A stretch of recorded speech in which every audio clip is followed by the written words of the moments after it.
It's a 2018 Camaro ZL1 1LE, and we've thrown the kitchen sink at it.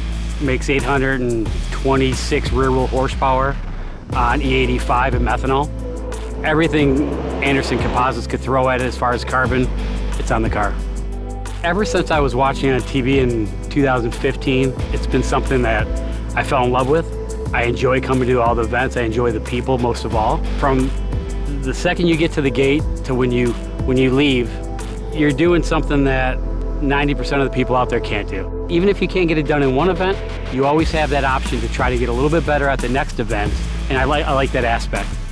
This is really about the average guy who drives a car daily, who thinks it's great. Maybe he can go to some car shows and win. He does an average track day and he does pretty well. It's a combination of all of that. The average guy can come sign up, better himself in all types of driving aspects right here in one event.